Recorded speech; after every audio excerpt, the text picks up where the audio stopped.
The Sandy and Toddcast is a Mind Garden Media podcast in association with Screw You, Todd Productions.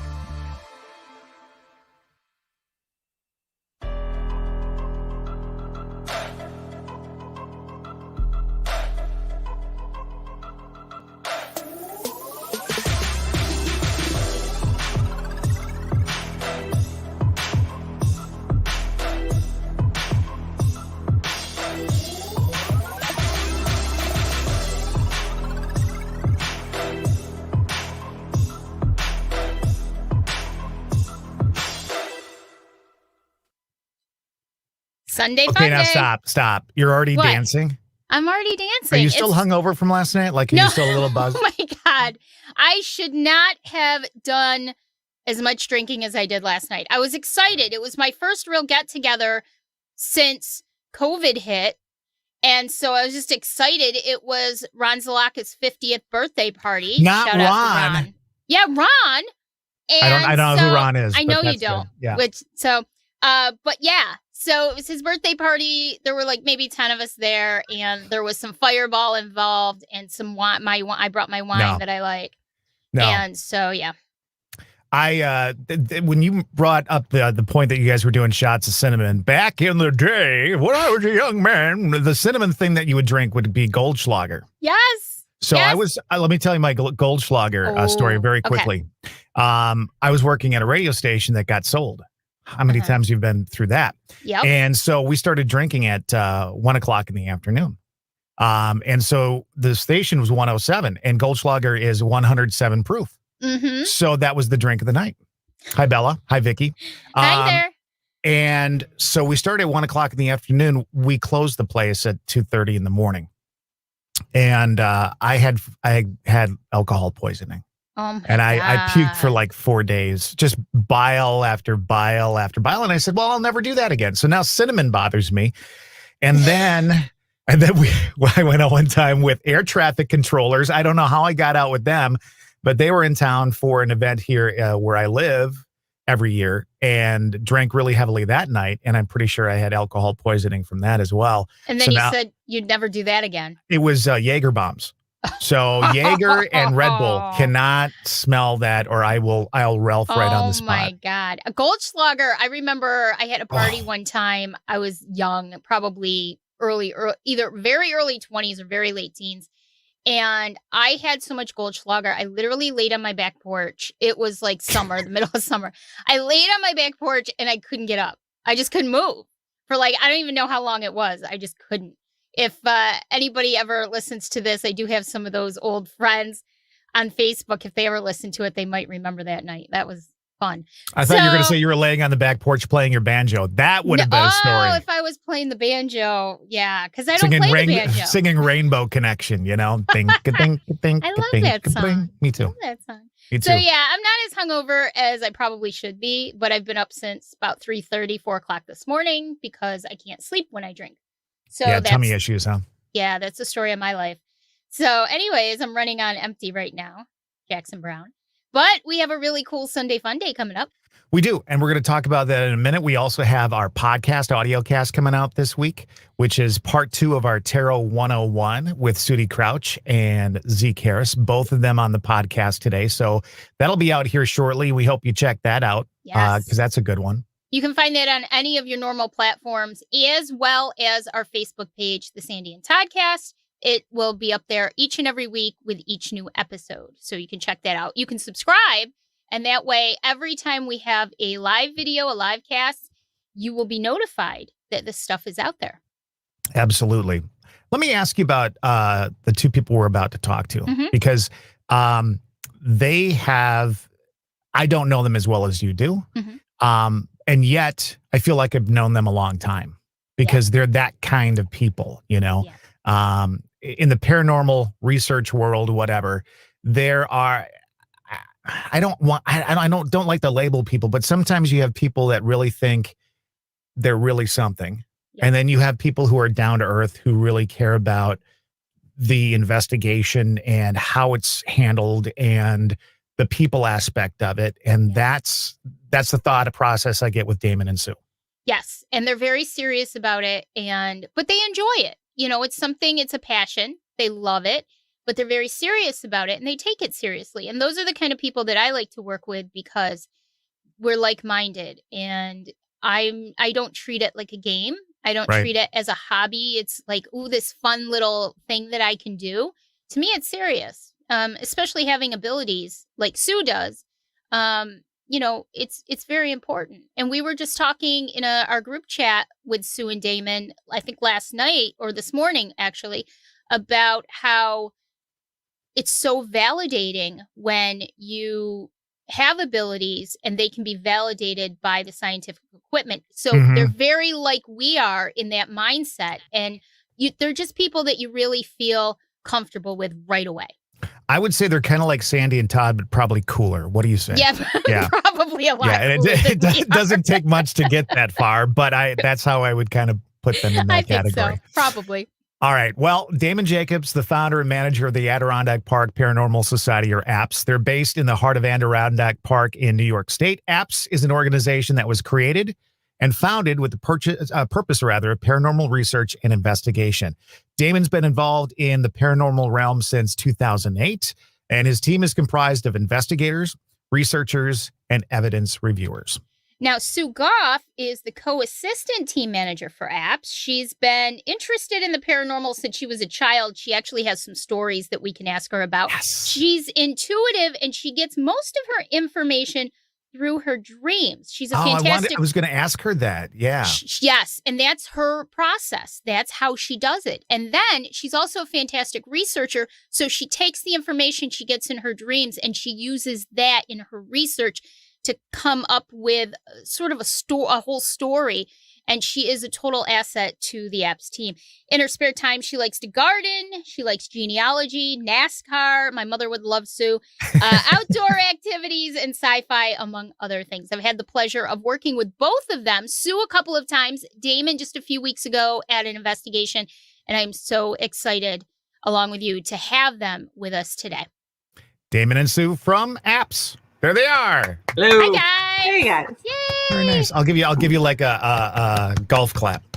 Very, Big very man good. with a little bit of feeling. Thank you guys so doing much today? for joining us, guys. Thank you for having us. So I hope we did you justice with our intros. There's so much more that we can talk about. We've already been saying we'd love to have you back whenever you're willing to come back, because there's so many things we can actually talk about. Absolutely. Oh yeah, definitely. Absolutely. Well, let's dive in and talk about you guys. I mean, like before paranormal came into your life. Like Damon, for instance, for you, what got you interested? Was it an event? Was it a movie? Was it an experience you had? What got you involved in paranormal research? So, all right. I don't remember what the hell year it was. I was working for a custodial service many years ago. This had to have been early 2000s. Back when you were a wee lad. Back when I still had more hair. It was actually almost before the whole ghost hunters fad came out, and it was like I would say like pre-ghost hunters, but just around the same time as like Ghost Lab and stuff like that. Yep. And which we base a lot of our work, we do it from their style on it. But so working at a facility, it was graveyard shift, overnight shift, cleaning. And there was, it was one of those deals where there's nobody else in the building but me and the other guy cleaning the place. And there was, we had very pronounced footsteps in the upstairs of a building, which is barricaded off, locked off, plywood over the door frames, chained off kind of deal. And then next thing you know, the door that's literally at the top of the stairs is plywood and chained up is rattling. The dude that was with me, white as a sheet, like stuttering, like, I'm like, all right, cool. So somebody broke in and they're upstairs. No big deal. Called security. They come up, check the place out. Place is empty. I'm like, okay. Yep, that's not explainable. No way else for them to get in. There was no other access into the building from that location. It was actually someplace that we did wind up many years later investigating. It was kind of on my bucket list for years. But that kind of brought me into it. And then, kind of like, okay, well, obviously something else is going on, kind of the old X-Files quote, there's something out there kind of deal. And then, Ghost Hunters picked up, a couple teams started forming in the area. I signed on to this one team thinking it was a great deal, long story short, it didn't turn out the way it was supposed to be, and they weren't in it for the right reasons. And I since left the team and said, you know what, hell with it. I'm just going to start my own team. Yep. And here we are. Started it in 2008 under a different name, renamed, rebranded in 2011. And here we are, 2021, and kind of still kicking. Yeah. Oh yeah. We'll go with still kicking. Yeah. Now, Sue, you grew up in a house that had activity. Yeah, I grew up in an old farmhouse built around 1860. And there was always some kind of activity, whether it was the footsteps, whether it was doors opening, conversations going on the upper floor when everybody was downstairs. My family likes to tell the story of we were all sitting around watching Lawrence Welk. And there was a whole bunch of walking going on above our heads, and we were all downstairs watching TV. We all followed the footsteps with our eyes, and we looked over at our parents, and my mother would just say, don't worry about it. It's just meet us. It was one of the former owners just walking around. Don't worry about it. And she would kind of poo-poo it away. This happened regularly. So to me, okay, so there's bumps in the night or whatever. It's there. You acknowledge it. You move on. Mm-hmm. So that's kind of the mentality that I always had growing up. So I respected it, but I was never completely afraid of it. Mm-hmm. First of all, thank God your family watched Lawrence Welk, because I thought I was the only one that tuned in every once in a while. Oh, no, it was a staple. Listen, to watch those polyester pantsuits dance around that stage was something incredible. But also, like, how young were you now? You heard the bumps, but your other family members heard it as well. Yeah. Kind of knew stuff was going on. When did you realize you had additional senses or additional experiences? I went to a friend's house, and I could hear stuff going on at her house that she couldn't hear. Right. And I asked my father about it. My father had the ability, he knew when somebody was going to call, or he would think about somebody and they would either show up at the house or they would call. So I remember asking him how and why. And he goes, some people have gifts, some people don't. So he did acknowledge it, though? He understood that he had a gift. That's good. Yeah. That's but he good. wouldn't, it's not something, but that's just the way my parents were. They didn't dwell on stuff like that. Right. You're not special, but it is a gift. Gotcha. So, And so most of your stuff comes to you, I think, in dreams? Actually, the dream part started when I was, I had to be in my early 20s. I got into genealogy, studying my own family background. And every time I hit a brick wall, my father would tell me, well, just try talking to him. And I remember saying to him, yeah, Dad, they're dead. They've been dead for years. And Dad said, just talk to him. You'd be surprised what you're going to find out. And I would get a dream, either talking to them directly in my dream or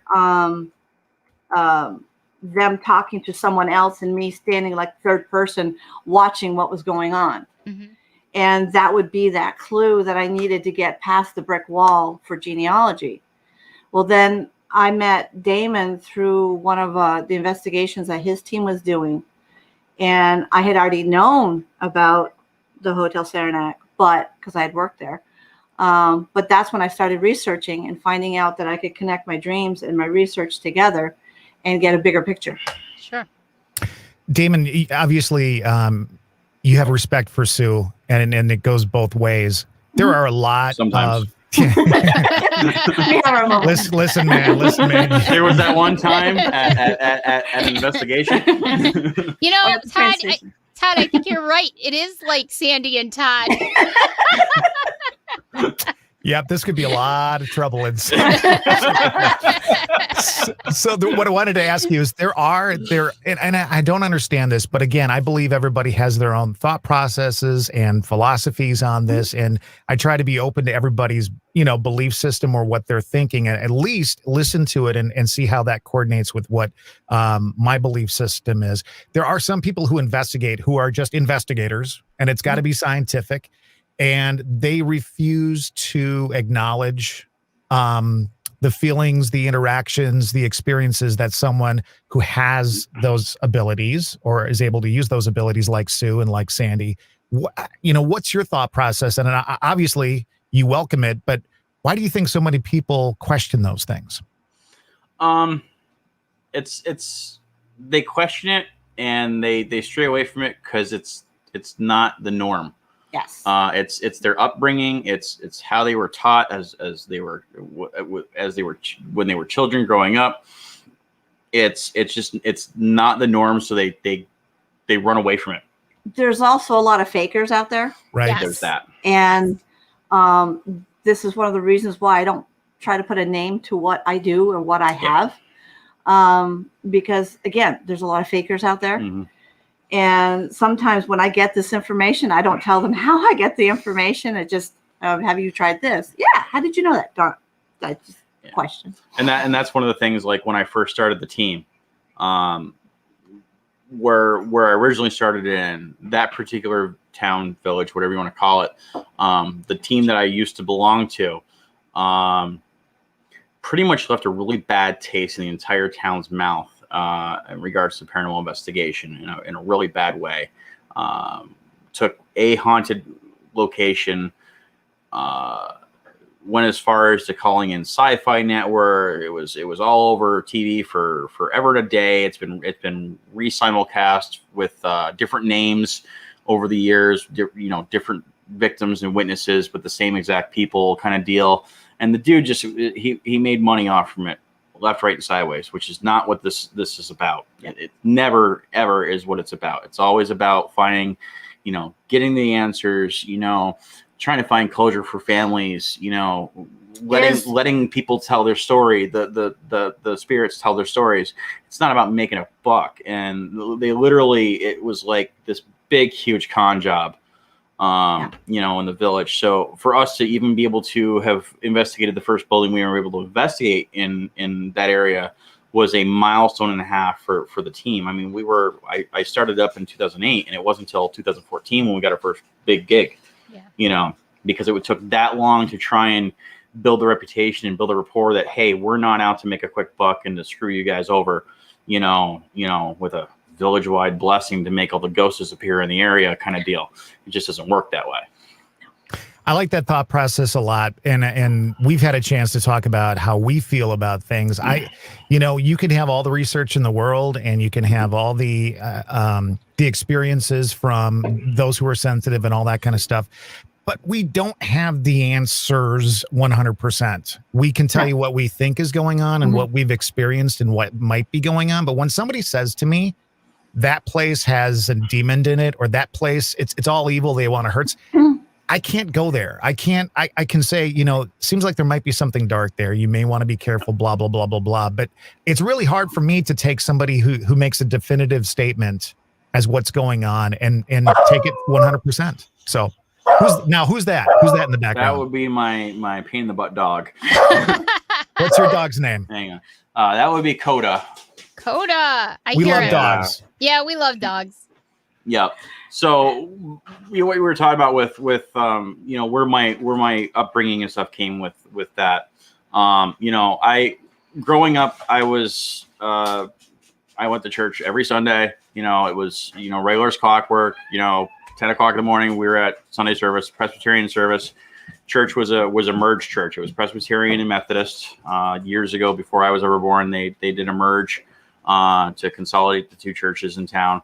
I went up through the whatever the rankings you want to call it. Yeah, I was confirmed as an elder just before I left the church.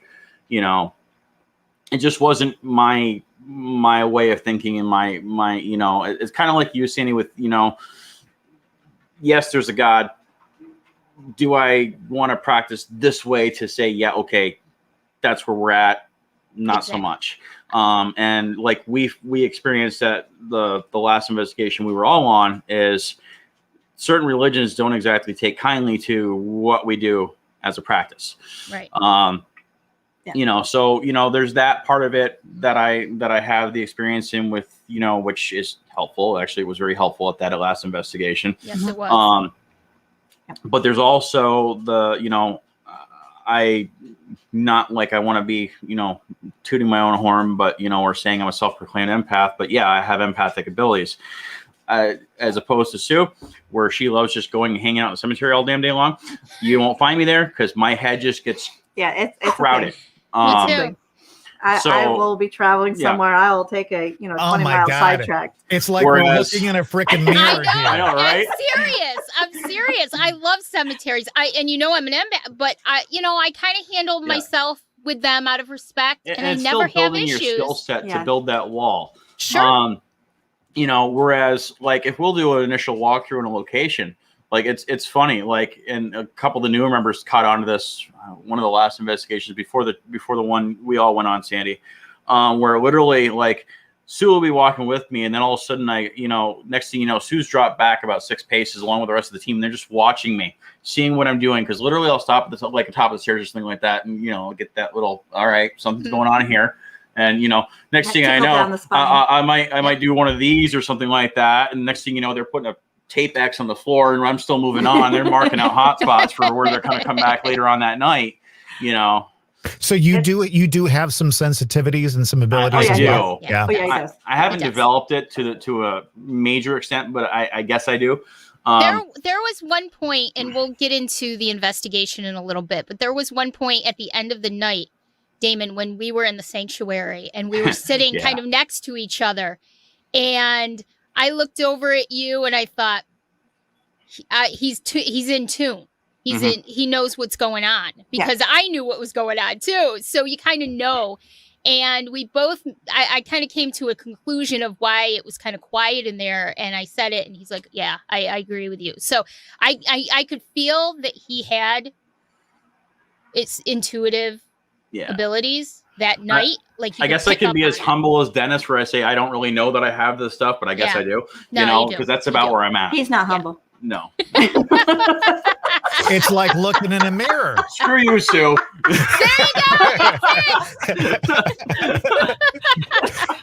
You don't know humble. You don't know humble. To tell the truth, the reason we let him go ahead first is if he falls through a floor, we're good to go. We know not to go there. Know not to go there. Sure. Send the handicap kid first. Yep. I see how it is. Oh, the love is unbelievable, I'm telling you.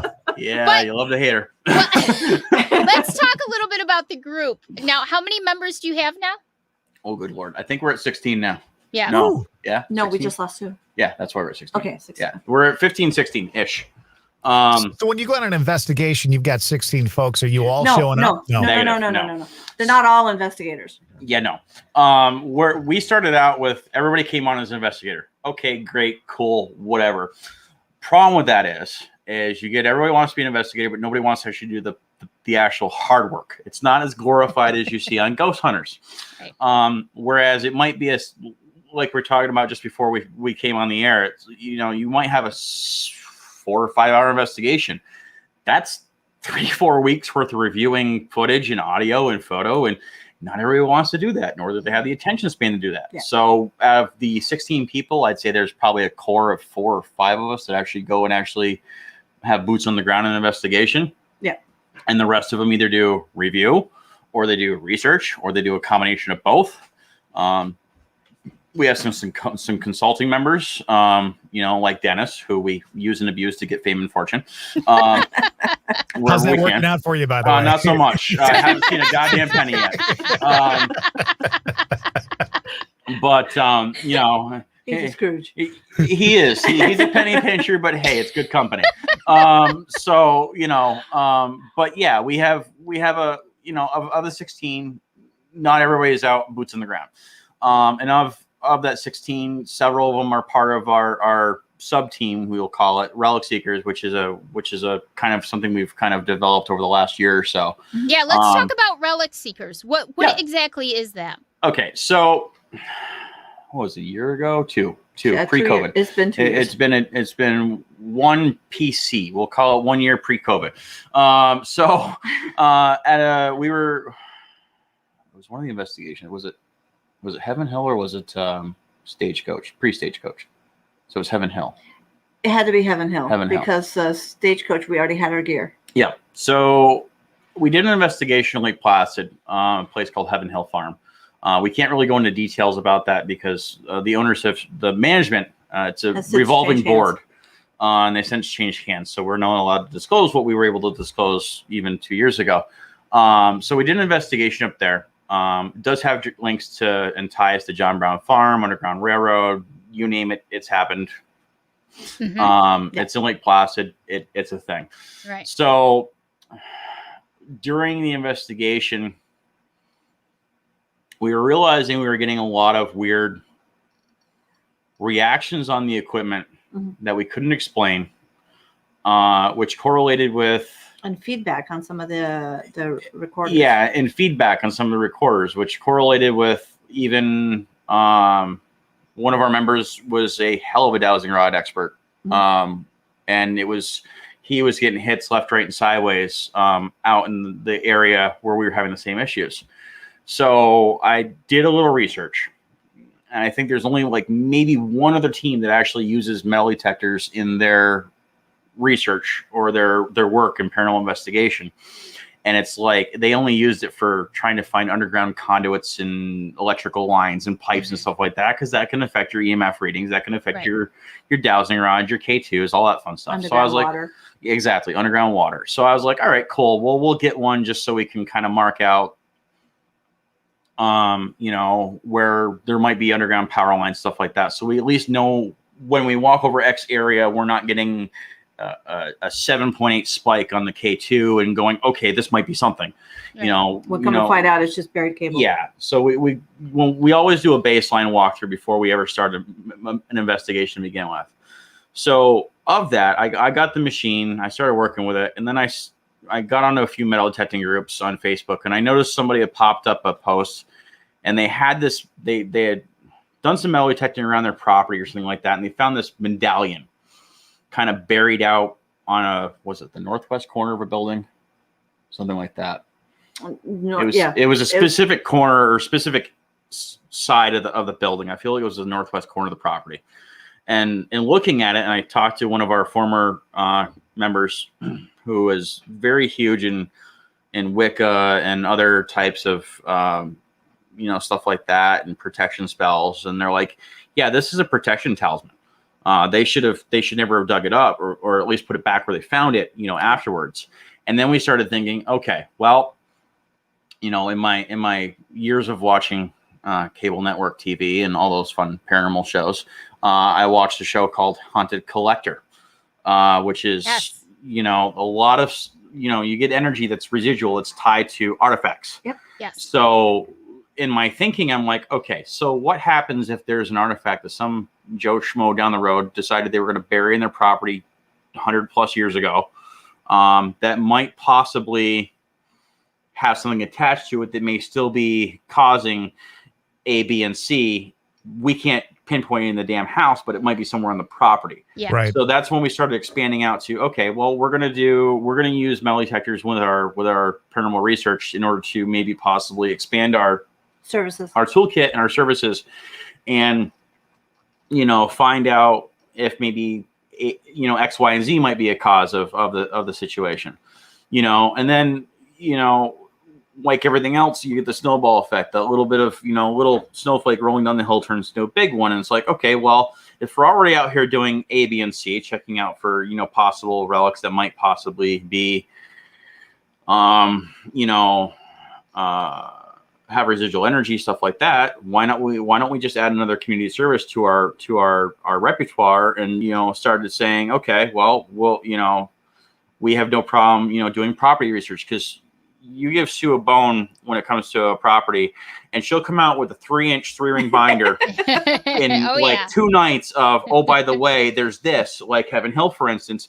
They're like, oh, no, this never happened. She's like, oh, but I have this, and this, or an appendix. I literally gave them a binder summary. of their own history. I mean, literally, an English teacher would be like drooling in awe of the she amount comes of up with work. things that I can't even. I have, and I do some good researching, but Sue comes up with things that I'd never be able to dig into. She's amazing. And we don't pass anything off to our clients unless it's double checked and verified with our research. We don't give anything like, oh, well, Joe Blow down the road told me this, so it's got to be true. I read it on Facebook. Yeah, it was on Facebook, so it has to be true. It's got to be true.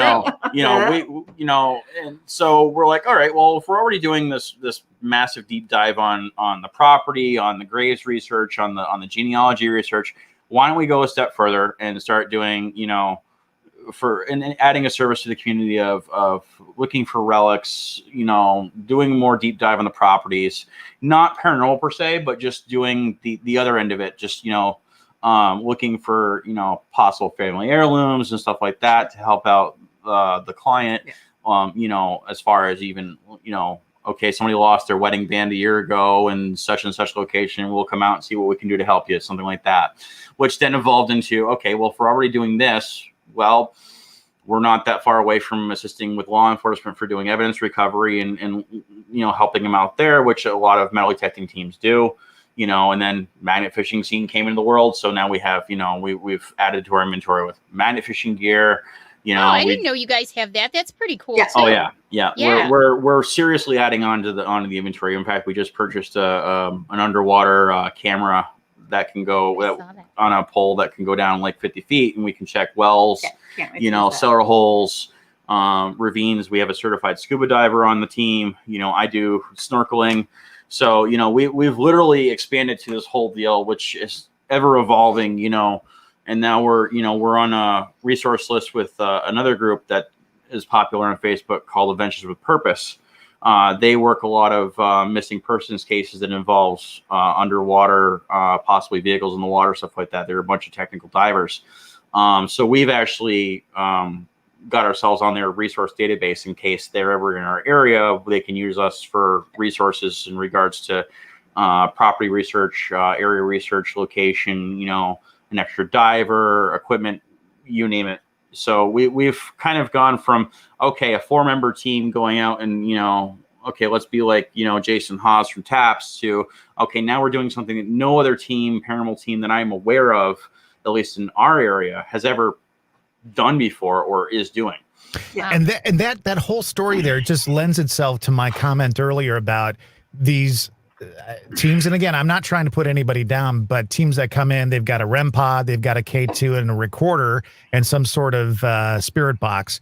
And at the end of their investigation, they've got the entire thing laid out and they've done a cleansing and they've done all this kind of stuff. And it's like, it really doesn't work that way. It sounds like you guys are taking it that step further to get just more information. And we don't do cleansings on a building as part of our service with our team. If we feel that the place needs to be cleansed, we're going to refer you to somebody that's what they do. That's their job. Yeah. They have accreditation. We're not going to be like, okay, we bought a stick of sage down at the local farmer's market. We're just going to burn this until it goes out and we're cool.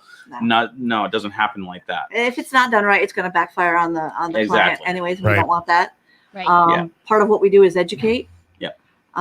So when they say, when we're done, we let them know, we feel whether it's good or bad, or this is something that you can't interact with. If you want them to back off, you have to ask them. Right. But again, that's part of what we do. And that's part of the reason why I do the research I do. It's part of the education. Right. I love that. Yeah, me too. If we can educate them as to what's there, and cut their fear down to, preferably zero, but at least cut their fear down, because sometimes it's just the fear of the unknown. Mm-hmm. Yeah. And if we could narrow that down to something that's manageable for them, that's really the ultimate goal.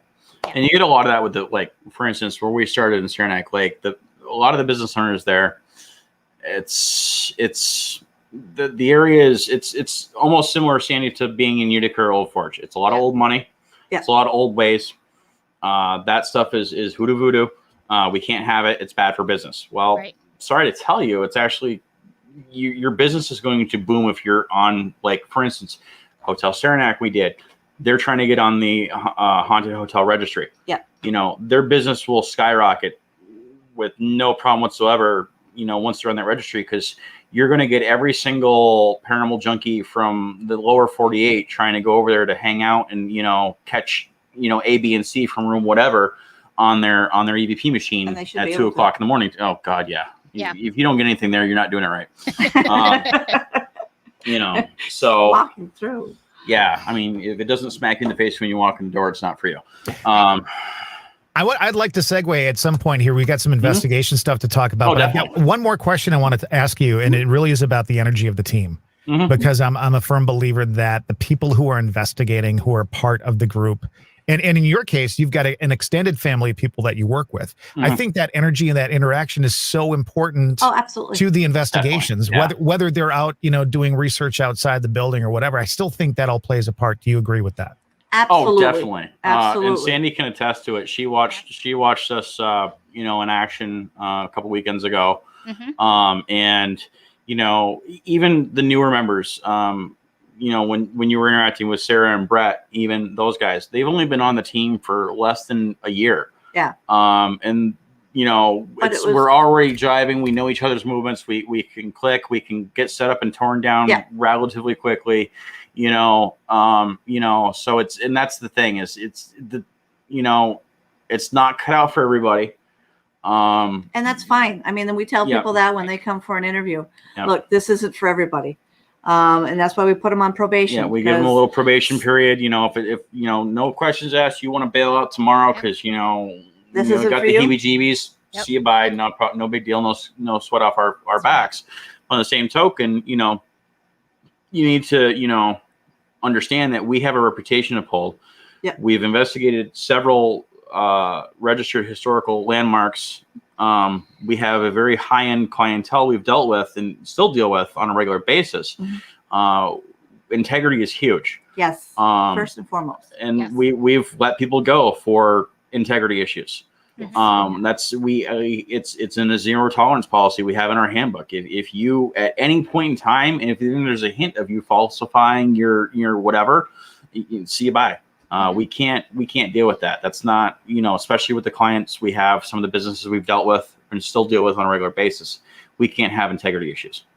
And speaking to the whole chemistry idea, people can tell me now, Sue and I worked together. We had a great time. We worked very well together. Yeah.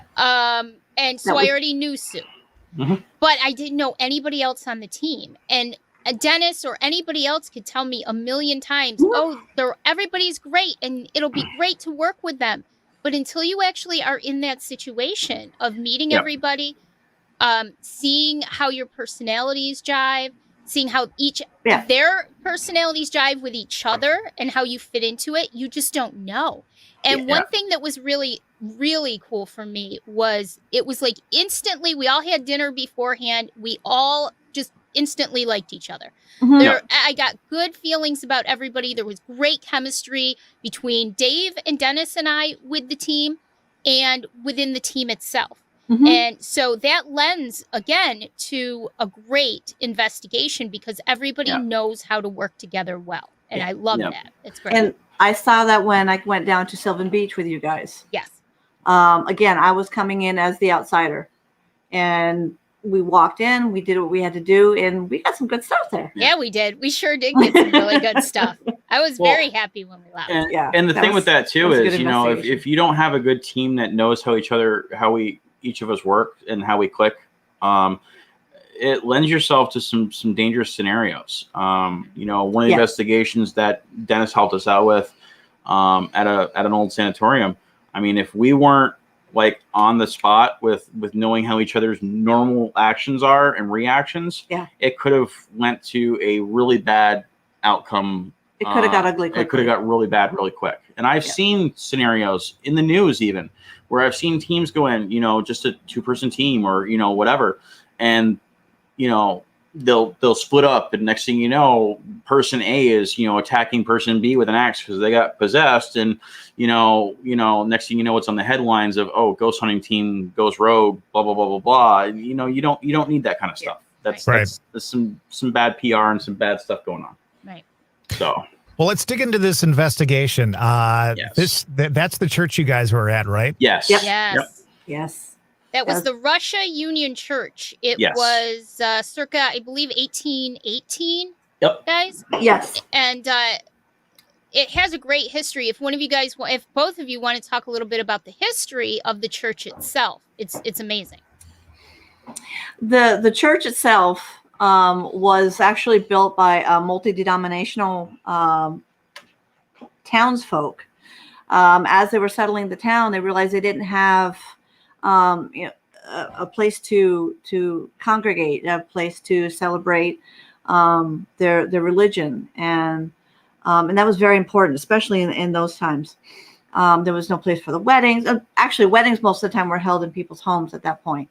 But the baptisms were held at church, and they needed so it was a nice thing to read about that multi religions came together. They had similar beliefs, but obviously they weren't the same.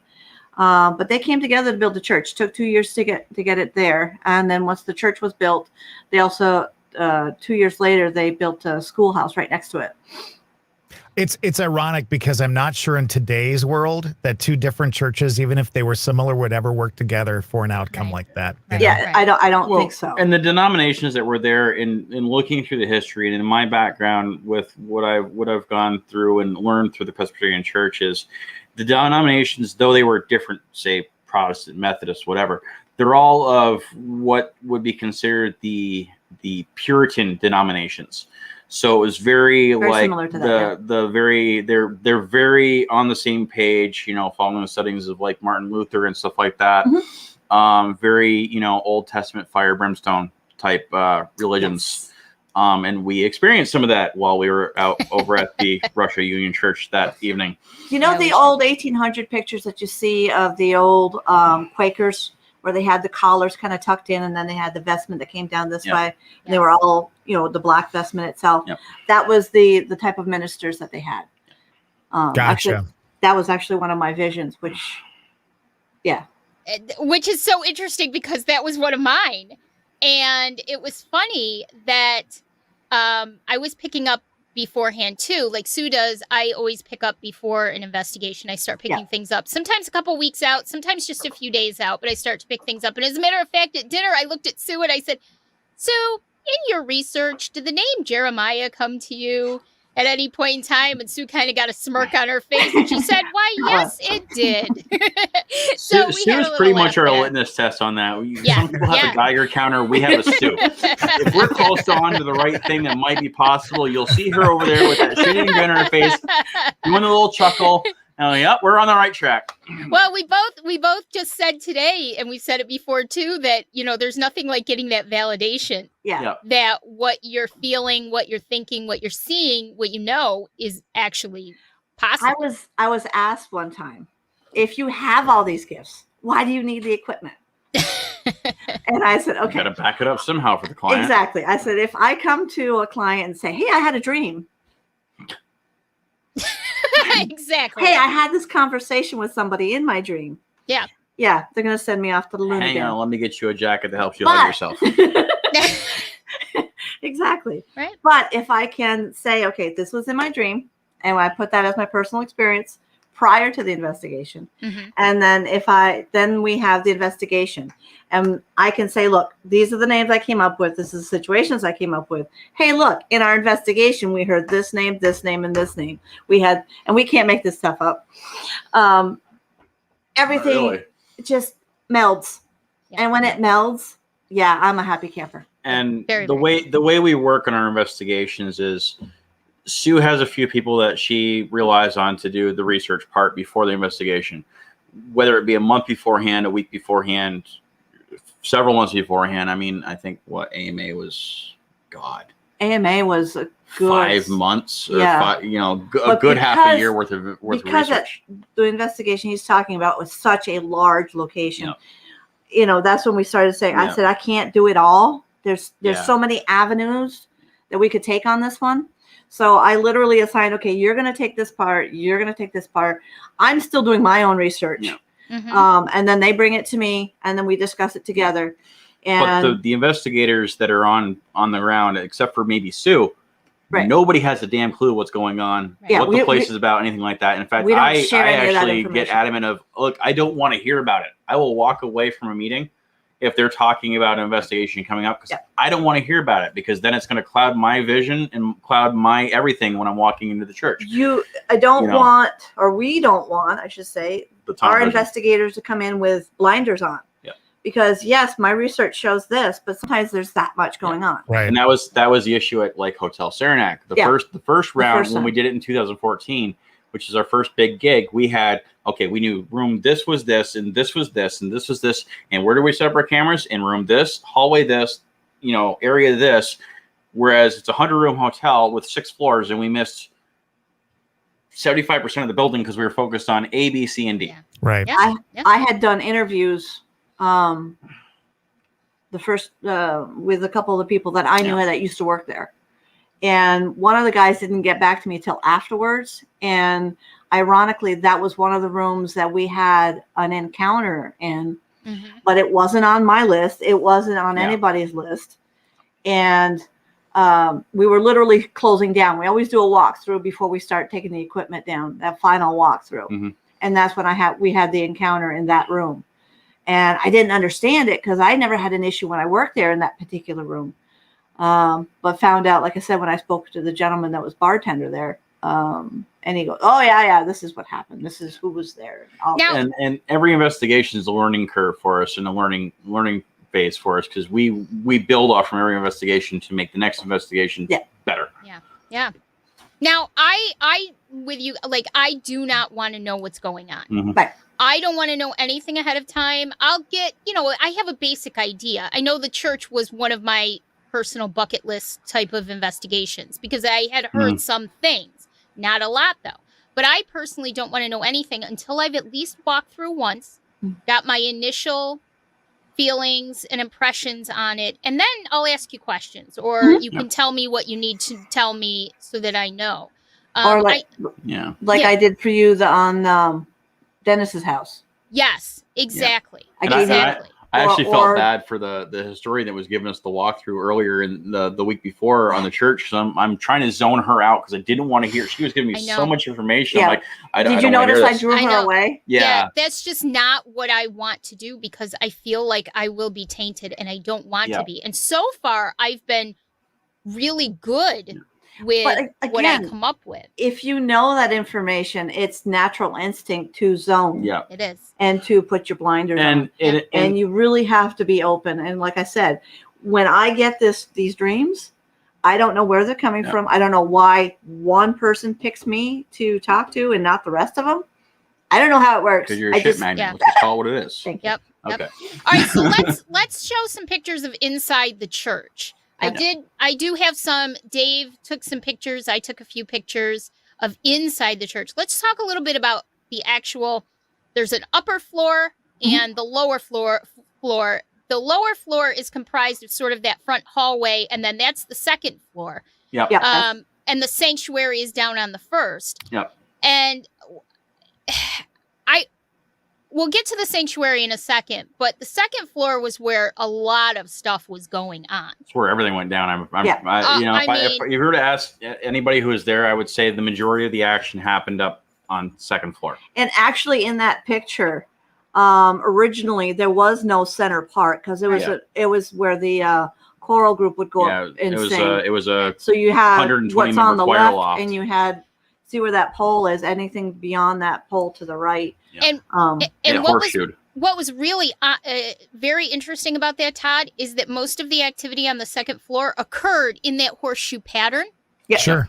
Nothing really happened in the middle because there was nothing that could happen in the middle. So you that was a mix of both residual and intelligent, right? Yes, without a doubt. The stuff that was going on in the horseshoe, more residual, or was it a little bit of both? It was definitely more intelligent. I would say more intelligent for sure. Yeah. There was some really heavy, and Sue, maybe you agree, there was some real heaviness, but I immediately, as soon as we got to the property, felt like there was this negative, not demonic, but a negative human energy on that It was second just floor. very like looking down your nose, condescending energy.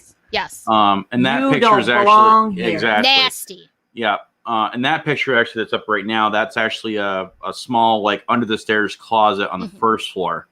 And some of the names and dates are quite interesting. And ironically, one of our investigators, as she did her walkthrough, she came to me and she said, there's something behind that door. And she said, something is drawing me to that door. Well, she didn't want to open up the door, but me being me, I waited till she was out of Breaking and entering expert.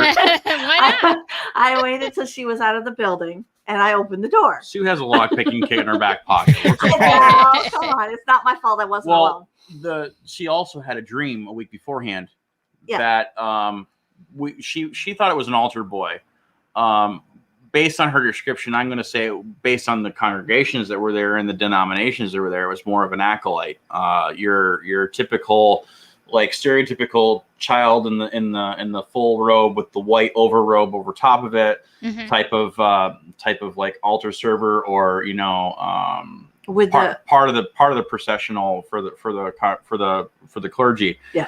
And she said that the altar boy kept showing her the closet from the front of the sanctuary, and that just drew her to there. And then next thing you know, Sue decides to jimmy the lock and open the door. And there's I didn't jimmy the lock. It was just a slide thing. Yeah. Okay. And then there's there's all these names in the back of the door. And those names go back to the 1800s. Oh, yeah. I think it was 1871 or 1889 or something like that. Down there too. Yeah. So that wasn't, it was around the time that it was a few years after it was built. So, that was pretty cool. It was interesting because when we were up there, I was up there with Jen and Sarah quite a bit. The three of us kind of stuck together a lot during the evening, and we had a lot of things going on up there. Whatever this energy was, this intelligent energy, was very nasty, and he was playing sort of a game with us, and he'd come just close enough to set off. And I mean, we were spiking pretty high at points throughout the time. He'd come just close enough to let us know he was there, and then when we'd follow him, he'd back off. Yeah. And this was happening the whole night.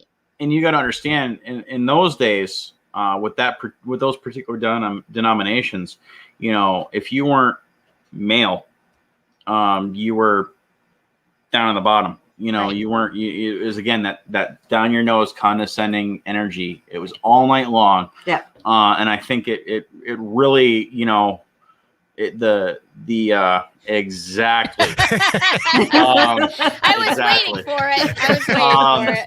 Yes. And I think that what set off the rest of the night was when Brett started his part of the session upstairs and just got everything. He stirred the pot so bad. Yeah, he did. It was. He poked the bear. It wasn't my turn this time. It was Brett. Yeah, Brett's good about poking the bear. Brett's also ordained clergy, and he started up a session and got really like fire and brimstone. I'm protecting the women up here on the choir loft with me. Stuff just started happening left, right, and sideways. He had me on his left and he had Sarah on his right, and at some points he was saying that it was starting to get almost foggy. It was hard for him to see, and I could see it too.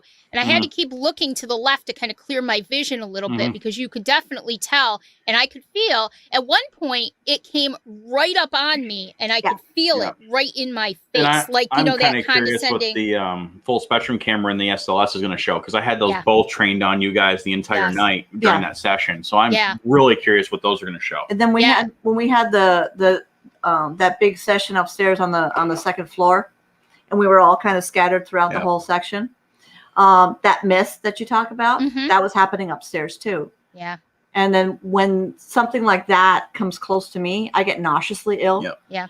And so they're doing their little spiel, and no, I'm not saying anything. All of a sudden I hear somebody saying, "Susie, yes, are you okay? I'm not feeling well." What's really funny about that is when we first went upstairs before Brett started his session, I said, Sue, come over here for a second. I was over in that corner. And I said, Sue, this just doesn't feel right to me. Come here. She ended up staying there. And that's when she started to feel nauseous. That was a bad corner. That was a very bad corner. That was over by the piano, correct? Yeah. Yes. Yeah. So Jen and Amy Lynn were staged over in those two particular areas when Brett started the session. And I at one point, I know I went over there and handed them both a piece of black tourmaline because they were they were really getting messed with hard over there. I said, you guys need to hold on to these because it's going to get bad quick. Yeah. And it actually wasn't them that got affected as much. Poor Dennis up in the upper loft, you know, it took him over. He actually, he kind of like knocked his ass out. Almost. Yeah. He fell asleep in the middle of it. He never does that. Yeah, no, it was weird. We were hearing footsteps. The girls and I were hearing footsteps coming up the stairs, like boot steps, like heavy boot steps. It was very heavy. Coming up the stairs. Those stairs, I feel like, and I always try to say I feel like, because even if I am 99% confident of something, I always say I feel like. But I feel like whatever happened there, I feel like somebody got murdered or killed on that property. Whether it was in the church itself, I tend to go towards the stairs a little bit. I know that Sarah got pushed down the stairs that night. Something happened on that property, whether it was intentional or not, but I feel like it was female. And I wonder if that's why the women get pushed down the stairs. Yeah. Well, and going back to that whole, I don't want to know what the hell's going on for the research part of it. Yep. You were up there with me when we did the dowsing rod session. Yes. Correct? Yes. So that was another big deal where I didn't know anything was going on, but the questions started happening. And for whatever reason, and I've noticed this the last couple of times I've been dowsing, and actually our one of our senior field leads, Matt, he actually noticed that when we did the Hotel Saranac investigation the second time around, is when I start dowsing, I turn into my own EMF pump. Yep. Literally, like I zone out. I don't pay attention to what the hell's going on, but literally, it's the clouds are circling around kind of deal, and stuff gets crazy fast.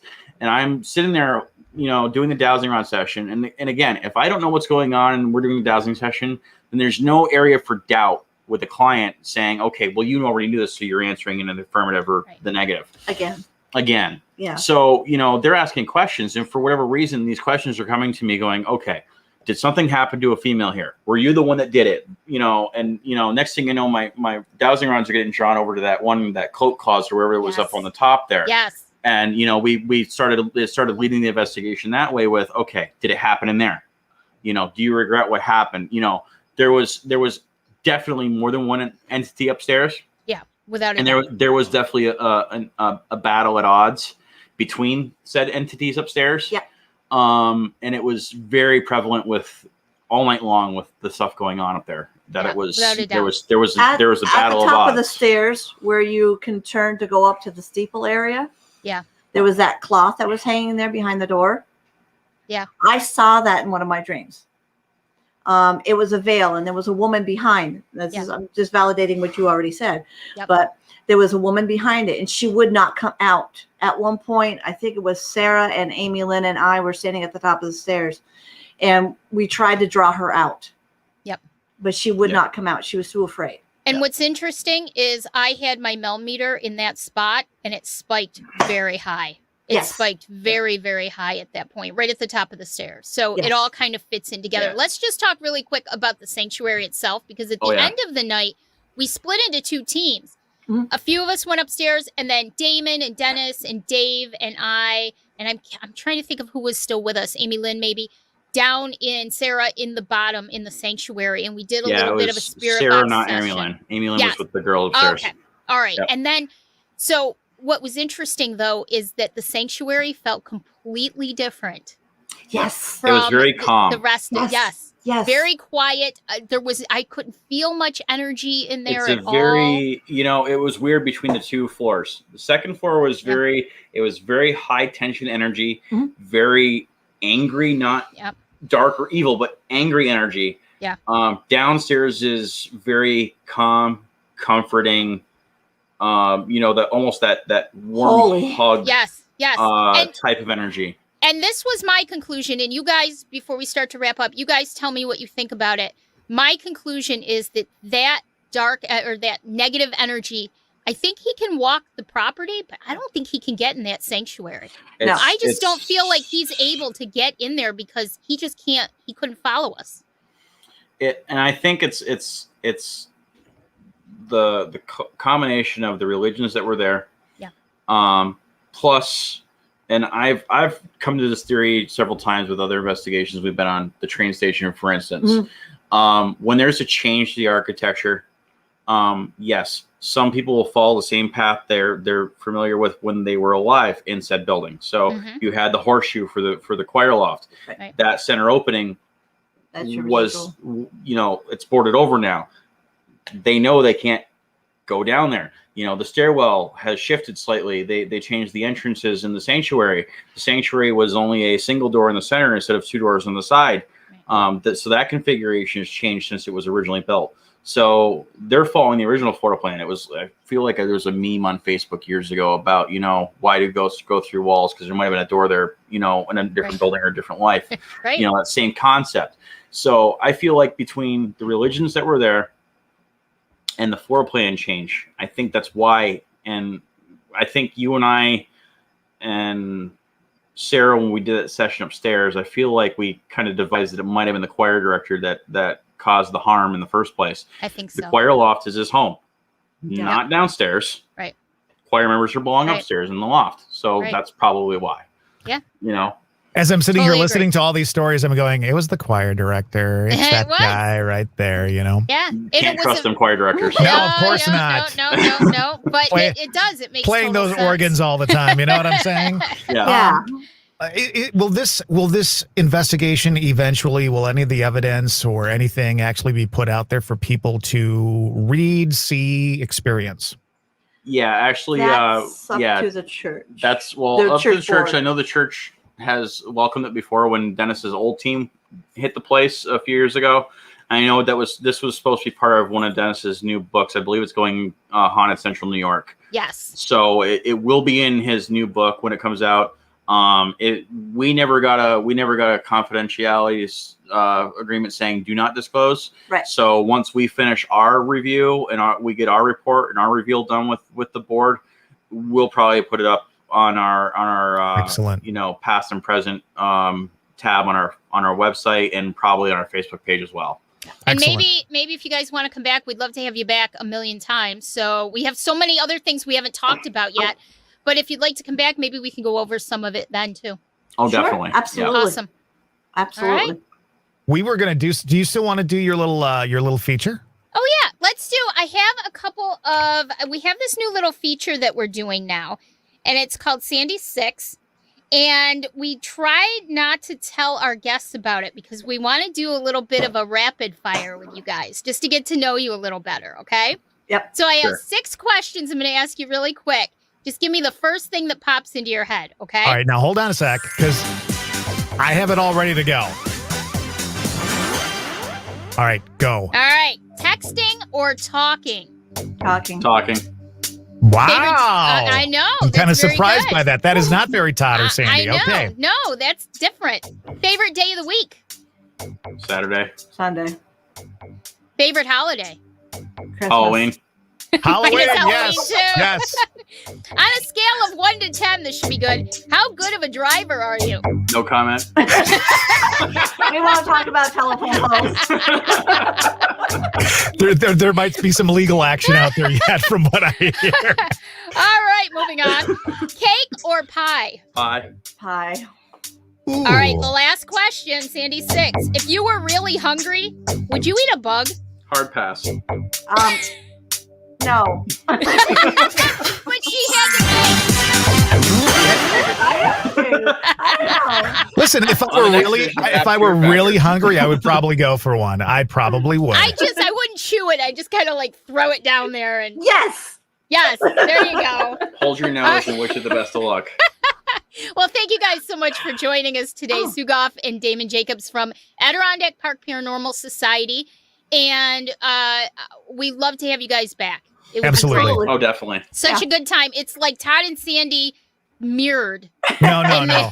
No, Todd and Sandy, but better. That's what the tagline is. Minus the beard, though. You'll have to grow it out a little bit. Hell no. There you go.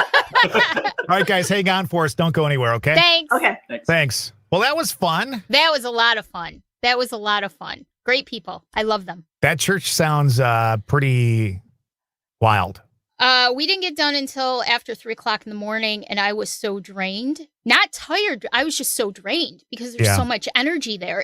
There's a lot of residual, but I'll tell you, there's a lot of intelligent. I think it's the most intelligent that I've come across so far. Really? Yeah, probably. Interesting. I want to hear about the hotel. What is it again? Saranac? Hotel Saranac. Yeah. Hotel Saranac. Definitely want to hear those stories. This whole state, the whole state of New York, is just riddled with activity everywhere. Yeah, it's crazy. Well, a good Sunday fun day. This will end up being at least one audio cast, if not 2 or 18 or something like that. We'll have some fun with that. That'll be coming out in a couple of weeks. But of course, you can let others know about this video if you've got friends who are into this kind of stuff, and point out our Facebook page, and the video will be there continuously. So. Yes, and make sure that you join our group, the Stay Weirdos, Friends of the Sandy and Toddcast. I took it off your plate this time. And join our group, and we have a lot of fun in there. Everybody's very active, and we just have a lot of fun. And it's a judgment-free space to share your thoughts, opinions, experiences. It's a great place to be. Memes and GIFs. The more, the merrier. We love it. Say that. We love it. Absolutely. We love it. Hey, enjoy your Sunday. Are you feeling better now? Yeah, I'm fine. I think I am going to take a nap, and then we're going to take a ride later tonight. It's so hot out. It's like 90 degrees here today. That's you drinking last night. I could tell in our texts back and forth, the drunker, the more time that went by, the drunker you were.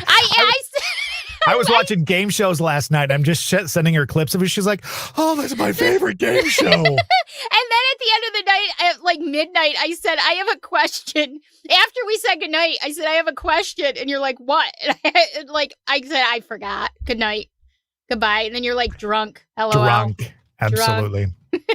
Have a great Sunday, right. everybody. We will chat with you. We got Tuesday coming up, right? Tuesday. Twisted Tuesday. Tuesday with Lisa Hale. Lisa Hale. That'll be fun. Right. See you then. Bye guys.